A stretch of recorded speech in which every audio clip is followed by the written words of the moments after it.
ಮೇಷರಾಶಿಯವರ ಜೀವನದಲ್ಲಿ ದೊಡ್ಡ ತಿರುವು ಈ ತಿಂಗಳಲ್ಲಿ ಆರಂಭ ಆಗ್ತಾ ಇದೆಯಾ? ಇಷ್ಟು ದಿವಸ ನೀವು ಕಾಯ್ತಿದ್ದಂತ ಶುಭ ಸುದ್ದಿ ಇನ್ನೇನು ಈಗ ಬರ್ತಾ ಇದೆ. ಈ ತಿಂಗಳಲ್ಲಿ ನಡೆಯುವಂತ ಇದೊಂದು ಘಟನೆ ನಿಮ್ಮ ಅದೃಷ್ಟವನ್ನೇ ಬದಲಾವಣೆ ಮಾಡ್ತಾ ಇದೆ.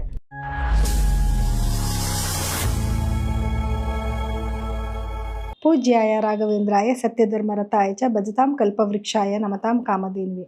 ನನ್ನ ಸಮಸ್ತ bits of India Kannada channel ವೀಕ್ಷಕರೆಲ್ಲರಿಗೂ ಕೂಡ ವಿಭಾ ಶೆಟ್ಟಿ ಮಾಡುವ ನಮಸ್ಕಾರಗಳು. ಮಾಸ ಭವಿಷ್ಯ ಕಾರ್ಯಕ್ರಮಕ್ಕೆ ತಮಗೆಲ್ಲರಿಗೂ ಸ್ವಾಗತ.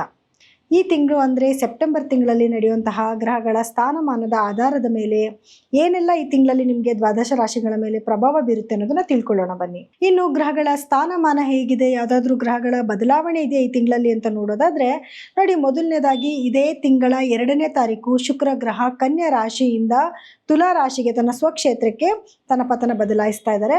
ಹಾಗೆ ಕುಜಗ್ರಹ 18ನೇ ತಾರೀಕು ಮಿಥುನ ರಾಶಿಯಿಂದ ಕಟಕ ರಾಶಿಗೆ ತನ್ನ ಪತನ ಬದಲಾಯಿಸಿದ್ರೆ 17ನೇ ತಾರೀಕು ಸೂರ್ಯಗ್ರಹ ಸಿಂಹ ರಾಶಿಯಿಂದ ಕನ್ಯಾ ರಾಶಿಗೆ ತನ್ನ ಪತನ ಬದಲಾಯಿಸ್ತಾರೆ. ಹಾಗೆ ಬುಧ ಗ್ರಹ ಕೂಡ 7ನೇ ತಾರೀಕು ಸಿಂಹ ರಾಶಿಯಿಂದ ಕನ್ಯಾ ರಾಶಿಗೆ ತನ್ನ ಪತನ ಬದಲಾಯಿಸ್ತಾರೆ. ಇನ್ನು ಉಳಿದ ಗ್ರಹಗಳ ಸ್ಥಾನಮಾನ ಅಂತ ನೋಡೋದಾದ್ರೆ ಕುಂಭ ರಾಶಿನಲ್ಲಿ ರಾಹು ಸ್ಥಿತನಾಗಿದ್ರೆ ಮೀನ ರಾಶಿನಲ್ಲಿ ಶನಿಗ್ರಹ ಸ್ಥಿತನಾಗಿರ್ತಾನೆ. ಹಾಗೆ ಸಿಂಹ ರಾಶಿನಲ್ಲಿ ಕೇತು ಹಾಗೂ ಸೂರ್ಯಗ್ರಹಗಳು ಸ್ಥಿತವಾಗಿರ್ತವೆ.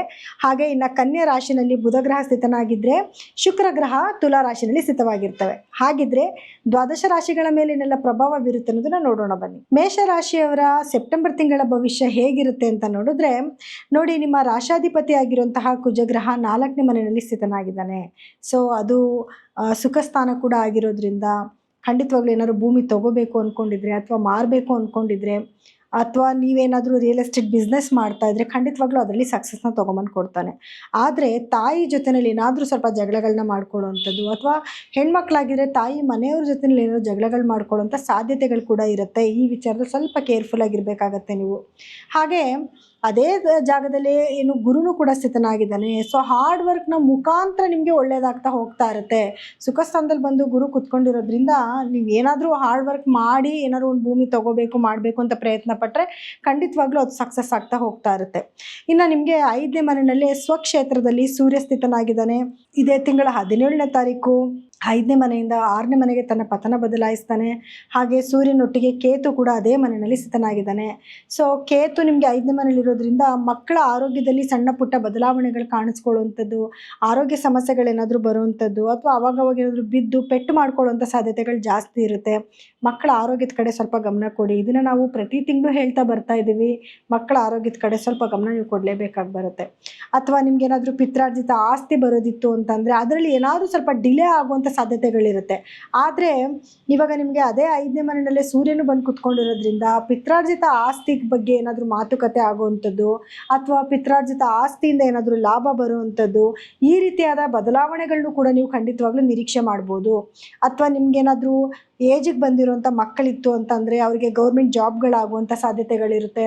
ಅಥವಾ ಗೌರ್ಮೆಂಟಿಂದ ಏನಾದರೂ ಸ್ಕಾಲರ್ಶಿಪ್ ಸಿಗುವಂಥದ್ದು, ಈ ರೀತಿ ಯಾವುದಾದ್ರೂ ಕೂಡ ನಿಮಗೆ ಅನುಕೂಲಗಳು ಕೂಡ ಆಗುತ್ತೆ. ಹಾಗೆ ಸೂರ್ಯ ತನ್ನ ಪತನ ಬದಲಾಯಿಸಿದ ನಂತರ ಏನಾದರೂ ನೀವು ಕಾಂಪಿಟೇಟಿವ್ ಎಕ್ಸಾಮ್ಸ್ ಬರೀತಿದ್ರೆ ಎಕ್ಸಾಮ್ಸ್ನಲ್ಲಿ ವಿನ್ ಆಗುವಂಥದ್ದು, ಸ್ಪೆಷಲಿ ಗೌರ್ಮೆಂಟ್ ಜಾಬಲ್ಲಿ ಏನಾದರೂ ವರ್ಕ್ ಮಾಡ್ತಿರೋರಿದ್ದರೆ ವರ್ಕಲ್ಲಿ ಏನಾದರೂ ಒಂದು ಮೇಲಧಿಕಾರಿಗಳಿಂದ ಏನಾದರೂ ಒಳ್ಳೆ ಸುದ್ದಿಗಳನ್ನ ಕೇಳಿಸೋವಂಥದ್ದು ಅಥವಾ ಯಾವುದಾದ್ರೂ ಒಂದು ಒಳ್ಳೆ ಪೋಸ್ಟ್ಗೆ ಅಪ್ಲೈ ಮಾಡಿದರೆ ನೀವು ಆ ಪೋಸ್ಟ್ಗಳು ನಿಮಗೆ ಸಿಗುವಂಥ ಸಾಧ್ಯತೆಗಳು ಕೂಡ ಜಾಸ್ತಿ ಇರುತ್ತೆ. ಹಾಗೆ ಅದೇ ಜಾಗದಲ್ಲಿ ನಿಮಗೆ ಏನು ಬುಧನೂ ಕೂಡ ಅದೇ ಜಾಗದಲ್ಲಿ ಸ್ಥಿತನಾಗಿರ್ತಾನೆ. ಸೊ ಹಾಗಾಗಿ ಬಿಸ್ನೆಸ್ಸಲ್ಲೂ ಕೂಡ ನಿಮಗೆ ಸ್ವಲ್ಪ ಡೆವಲಪ್ಮೆಂಟ್ ಆಗ್ತಾ ಹೋಗ್ತಾ ಇರುತ್ತೆ. ಇನ್ನು ಶುಕ್ರ ಗ್ರಹ ಅಂತ ಬಂದಾಗ 7ನೇ ಮನೆಯಲ್ಲಿ ಸ್ಥಿತನಾಗಿದ್ದಾನೆ. ನೋಡಿ, ಇಷ್ಟು ದಿನಗಳ ಕಾಲ ನೀವು ಗಂಡ ಹೆಂಡತಿ ಮಧ್ಯದಲ್ಲಿ ಏನೇ ವೈಮನಸ್ಯ ಬಂದರೂ ಕೂಡ ಒಂದಲ್ಲ ಒಂದು ರೀತಿಯಲ್ಲಿ ಪಾರಾಗ್ತೀರಾ. ಶುಕ್ರ ಗ್ರಹ 7ನೇ ಮನೆಯಲ್ಲಿರೋದ್ರಿಂದ ಬಾಂಧವ್ಯ ಜಾಸ್ತಿ ಆಗುತ್ತೆ.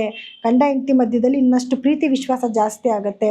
ಜೊತೆಯಲ್ಲಿ ಯಾವುದಾದ್ರೂ ದೇವಸ್ಥಾನಗಳಿಗೋ ಅಥವಾ ಯಾವುದಾದ್ರೂ ಹೊರಗಡೆ ಎಲ್ಲೋ ಒಂದು ಹೋಗಬೇಕು ಅಂತ ಒಂದು ಟ್ರಿಪ್ಗೆ ಹೋಗಿ ಬರುವಂಥದ್ದು, ಇದು ಕೂಡ ಈ ಒಂದು ತಿಂಗಳಲ್ಲಿ ನೀವು ನಿರೀಕ್ಷೆ ಮಾಡ್ಬೋದು. ಇನ್ನು ನಿಮಗೆ 8ನೇ ಮನೆಗೆ ಗುರುವಿನ ದೃಷ್ಟಿ ಬೀಳ್ತಾ ಇರೋದ್ರಿಂದ ಆರೋಗ್ಯ ಸಮಸ್ಯೆಗಳು, ಏನೇ ಆರೋಗ್ಯ ಸಮಸ್ಯೆ ಬಂದರೂ ಕೂಡ ಅದಕ್ಕೆ ಒಂದು ಒಳ್ಳೆ ಪರಿಹಾರ ಕೂಡ ನಿಮಗೆ ಸಿಗ್ತಾ ಹೋಗ್ತಾ ಇರುತ್ತೆ.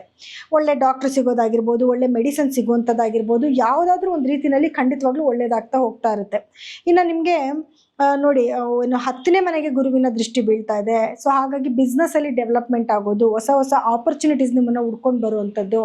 ನೀವು ಅದನ್ನೆಲ್ಲ ಶ್ರದ್ಧೆ ವಹಿಸಿ ಕೆಲಸ ಮಾಡಬೇಕು ಅಷ್ಟೇ. ಕೆಲವರೆಲ್ಲ ನಾನು ನೋಡ್ತೀನಿ, ಅಯ್ಯೋ ನಮಗೇನು ಒಳ್ಳೆಯದೇ ಆಗ್ತಲ್ಲ, ನಾವಿನ್ನೂ ಅದೇ ಕಷ್ಟದಲ್ಲಿದ್ದೀವಿ, ಈ ಥರ ಹೇಳೋದಾಯಿತು ಅಂತಂದರೆ ನಿಮ್ಮ ಜಾತಕನ ಒಮ್ಮೆ ಪರೀಕ್ಷೆ ಮಾಡಿಸ್ಕೊಳ್ಳಿ. ಅದರಲ್ಲಿ ಏನಾದರೂ ಗ್ರಹಗಳ ಸ್ಥಾನಮಾನ ಬದಲಾವಣೆ ಆಗಿದ್ದರೆ, ಅಥವಾ ದಶಾಭುಕ್ತಿ ಬದಲಾವಣೆ ಆಗಿತ್ತು ಅಂತಂದರೆ, ಅಥವಾ ನೆಗೆಟಿವ್ ಜಾಗದಲ್ಲಿ ಕುತ್ಕೊಂಡಿರುವಂತಹ ಗ್ರಹಗಳ ದಶಾಭುಕ್ತಿ ನಡೀತಿದ್ರು ಕೂಡ ನಿಮಗೆ ಕೆಲವೊಂದು ನೆಗೆಟಿವಿಟಿನ ನೀವು ಅನುಭವಿಸೇ ತೀರ್ತೀರಾ. ಸೊ ಹಾಗಾಗಿ ನಿಮ್ಮ ಜಾತಕನ ಒಮ್ಮೆ ಪರಿಶೀಲನೆ ಮಾಡಿಸ್ಕೊಳ್ಳಿ. ಹಾಗೆ ಇನ್ನು ರಾಹು ಅಂತ ಬಂದಾಗ 11ನೇ ಮನೇಲಿ ರಾಹು ಸ್ಥಿತನಾಗಿದ್ದಾನೆ. ಸೊ ನಿಮಗೆ ಹಣಕಾಸಿನ ಅಭಿವೃದ್ಧಿ ಖಂಡಿತವಾಗ್ಲೂ ಒಂದಲ್ಲ ಒಂದು ರೀತಿಯಲ್ಲಿ ಯಥೇಚ್ಛವಾಗಿ ತೊಗೊಂಬಂದು ಕೊಡ್ತಾನೆ. ರಾಹು ಯಾವಾಗಲೂ ಕೂಡ ಒಳ್ಳೇದಾಗಿರ್ಬೋದು, ಕೆಟ್ಟದಾಗಿರ್ಬೋದು, ಎಲ್ಲನೂ ಕೂಡ ಜಾಸ್ತಿ ಕೊಡ್ತಾನೆ. ನಿಮಗೆ ಲಾಭನೂ ಜಾಸ್ತಿ ಮಾಡ್ತಾನೆ, ನಷ್ಟನೂ ಜಾಸ್ತಿ ಮಾಡ್ತಾನೆ. ನೀವು ಮಾಡುವಂಥ ಪ್ರತಿಯೊಂದು ಕೆಲಸದಲ್ಲೂ ಕೂಡ ಪ್ರತಿಯೊಂದು ಹೆಜ್ಜೆ ಇಡಬೇಕಾದ್ರೂ ಕೂಡ ಯೋಚನೆ ಮಾಡಿ ಹೆಜ್ಜೆ ಇಡಿ, ಯಾವುದೇ ನೆಗೆಟಿವಿಟಿ ನಿಮಗೆ ತಗಲಲ್ಲ. ಇನ್ನು 12ರಲ್ಲಿ ಶನಿ ಸ್ಥಿತನಾಗಿದ್ದು ಖರ್ಚು ಜಾಸ್ತಿ ಆಗ್ತಿದ್ರು ಕೂಡ ಗುರುವಿನ ದೃಷ್ಟಿ ಬೀಳ್ತಾ ಇರೋದ್ರಿಂದ ಅದಕ್ಕೂ ಒಂದು ಸೊಲ್ಯೂಷನ್. ಇವಾಗ ನಿಮಗೆ ಖರ್ಚು ಜಾಸ್ತಿ ಇದೆ, ಅದಕ್ಕೆ ತಕ್ಕನಾದ ಒಂದು ವ್ಯಾಪಾರ ಅಭಿವೃದ್ಧಿ ಆಗೋದು, ಸಂಪಾದನೆ ಮಾಡೋದಕ್ಕೂ ಕೂಡ ನಿಮಗೆ ಗುರು ಅನುಗ್ರಹ ಮಾಡಿಕೊಡ್ತಾನೆ. ಸೊ ಇಷ್ಟೊಂದು ನಿಮಗೆ ಕೆಲವೊಂದು ನೆಗೆಟಿವಿಟಿ, ಪಾಸಿಟಿವಿಟಿ ಎಲ್ಲನೂ ಕೂಡ ಒಟ್ಟಾರೆಯಾಗಿ ಬರ್ತಾ ಇದೆ. ಇನ್ನು ಏನು ರೆಮಿಡಿ ಏನು ಮಾಡ್ಕೋಬೇಕು, ನೀವು ಇದಕ್ಕೆ ಪರಿಹಾರ ಏನು ಮಾಡ್ಕೋಬೇಕು ಅಂತ ನೋಡಿದಾಗ, ಮೊದಲನೇದಾಗಿ ಪ್ರತಿದಿನ ನೀವು ಆಂಜನೇಯನ ಯಾವುದಾದ್ರೂ ಒಂದು ಸ್ತೋತ್ರನ ಪಠನೆ ಮಾಡೋದಾಗಿರ್ಬೋದು, ಸುಬ್ರಹ್ಮಣ್ಯ ಸ್ವಾಮಿ ದೇವಸ್ಥಾನಕ್ಕೆ ಹೋಗಿ ಬರೋದಾಗಿರ್ಬೋದು, ಲಕ್ಷ್ಮಿ ಆರಾಧನೆ ಮಾಡ್ಕೊಳ್ಳೋದ್ರಿಂದನೂ ಕೂಡ ನಿಮಗೆ ಬರೋ ಎಲ್ಲ ಸಮಸ್ಯೆಗಳಿಗೂ ಕೂಡ ಒಂದಲ್ಲ ಒಂದು ಪರಿಹಾರ ಸಿಗ್ತಾ ಹೋಗುತ್ತೆ. ಇನ್ನು ಇಲ್ಲಿವರೆಗೂ ಕೂಡ ಗ್ರಹಗಳ ಸ್ಥಾನಮಾನದ ಆಧಾರದ ಮೇಲೆ ಏನೆಲ್ಲ ನಡೀತಿದೆ ನಿಮ್ಮ ಜೀವನದಲ್ಲಿ ಅದಕ್ಕೆ ತಕ್ಕ ಪರಿಹಾರಗಳನ್ನ ಕೂಡ ನಾವು ಹೇಳಿದ್ದೀವಿ. ಆದರೂ ಕೂಡ ಕೆಲವ್ರಿಗೆ ಏನಾಗುತ್ತೆ ಅಂತಂದರೆ, ಮೇಡಮ್ ನೀವು ಹೇಳ್ತಿದ್ದೀರಾ ಒಳ್ಳೇದಾಗತ್ತೆ ಅಂತ, ನಮ್ಗೆ ಒಳ್ಳೇದಾಗ್ತಿಲ್ಲ, ನಮ್ಗೆ ನೆಗೆಟಿವ್ ಆಗ್ತಿದೆ ಅನ್ನೋರು ಕೂಡ ಇರ್ತಾರೆ. ಕೆಲವ್ರು ಏನು ಮಾಡ್ತಾರೆ, ಅವರಿಗೆ ಡೇಟ್ ಆಫ್ ಬರ್ತ್ ಇರಲ್ಲ, ಟೈಮಿಂಗ್ಸ್ ಇರಲ್ಲ, ಏನು ಇಲ್ಲದೆ ಹೋದರೂ ಕೂಡ ನಮ್ಮ ರಾಶಿ ಅದು, ನಮ್ಮ ನಕ್ಷತ್ರ ಇದು, ನಮ್ಮ ಹೆಸ್ರು ಥರ ಇಟ್ಟಿದ್ದಾರೆ ಅಂತ ಹೆಸ್ರು ಬಲದ ಮೇಲೆ ನೋಡೋಕ್ಕೆ ಹೋಗ್ತೀರಾ. ಅದು ತುಂಬಾ ರಾಂಗ್ ಕಾನ್ಸೆಪ್ಟ್. ಆ ಥರ ಮಾಡೋಕ್ಕೆ ಹೋಗಬೇಡಿ. ದಯವಿಟ್ಟು ನಿಮ್ಮದು ಡೇಟ್ ಆಫ್ ಬರ್ತು, ಟೈಮಿಂಗ್ಸ್ ಎಲ್ಲ ಇತ್ತು ಅಂತಂದರೆ ನೀವು ಅದನ್ನು ಚೆಕ್ ಮಾಡಿಸ್ಕೊಂಡು ಅದರಲ್ಲಿ ಬರುವಂತಹ ರಾಶಿ ನಕ್ಷತ್ರನ ದಯವಿಟ್ಟು ಫಾಲೋ ಮಾಡಿ. ಖಂಡಿತವಾಗ್ಲೂ ಅದು ಅಕ್ಯುರೇಟ್ ಆಗುತ್ತೆ. ಅಥವಾ ನಿಮ್ಮ ದಶಾಭುಕ್ತಿಗಳೇನು ನಡೀತಿದೆ, ನಿಮಗೇನಾದರೂ ಇವಾಗ ದುಸ್ಥಾನದ ಅಧಿಪತಿಗಳದ್ದೇನಾದರೂ ದಶಾಭುಕ್ತಿಗಳು ನಡೀತಿದ್ರೆ ಖಂಡಿತವಾಗ್ಲೂ ನಾವೇ ಒಳ್ಳೆ ಫಲಗಳನ್ನ ಹೇಳಿದರೂ ಕೂಡ ನಿಮಗೆ ನೆಗೆಟಿವ್ ಫಲಗಳು ನಡೀತಾ ಇರುತ್ತೆ. ಅಂದರೆ ಒಳ್ಳೆ ಫಲಗಳಲ್ಲಿ ನೆಗೆಟಿವ್ ಫಲಗಳಲ್ಲಿ ಸ್ವಲ್ಪ ಕಡಿಮೆ ಆಗುತ್ತೆ ಅಷ್ಟೇನೆ. ಇನ್ನು ಒಳ್ಳೆ ಫಲಗಳು ನಾವೇನಾದರೂ ಹೇಳ್ತಿದ್ದು ಅಥವಾ ನೆಗೆಟಿವ್ ಏನಾದರೂ ನಾವು ಹೇಳ್ತಾ ಇದ್ದು ನಿಮ್ಮ ದಶಾಭುಕ್ತಿಗಳು ತುಂಬ ಚೆನ್ನಾಗಿತ್ತು ಅಂತಂದರೆ ನಿಮಗೆ ಒಳ್ಳೆ ಫಲಗಳು ಅಲ್ಲಿ ಸ್ವಲ್ಪ ಕೊರತೆಗಳು ಉಂಟಾಗೋಕ್ಕೆ ಶುರುವಾಗುತ್ತೆ. ಸೊ ಹಾಗಾಗಿ ನಿಮ್ಮ ಡೇಟ್ ಆಫ್ ಬರ್ತ್ ಟೈಮಿಂಗ್ಸ್ ಅನ್ನೋದು ಬಹಳ ಬಹಳ ಇಂಪಾರ್ಟೆಂಟ್ ಆಗಿರುತ್ತೆ. ಅದ್ರ ಜೊತೆಯಲ್ಲಿ ನಿಮ್ಮ ದಶಾಭುಕ್ತಿ ಏನು ನಡೀತಿದೆ, ಗ್ರಹಗಳ ಸ್ಥಾನಮಾನ ಹೇಗಿದೆ ಅನ್ನೋದು ಕೂಡ ಅಷ್ಟೇ ಇಂಪಾರ್ಟೆಂಟ್ ಆಗಿರುತ್ತೆ. ದಯವಿಟ್ಟು ಅದನ್ನು ಒಂದ್ಸತಿ ಪರಿಶೀಲನೆ ಮಾಡಿಸ್ಕೊಂಡು ಅದಕ್ಕೂ ತಕ್ಕಾದ ಪರಿಹಾರಗಳನ್ನ ಮಾಡ್ಕೊಂಡು ಹೋಗಿ. ಸೊ ಎಲ್ಲರಿಗೂ ಕೂಡ ಈ ಇನ್ಫಾರ್ಮೇಷನ್ನು ಇಷ್ಟ ಆಗಿದೆ ಅಂತ ನಾನು ಭಾವಿಸ್ತೀನಿ.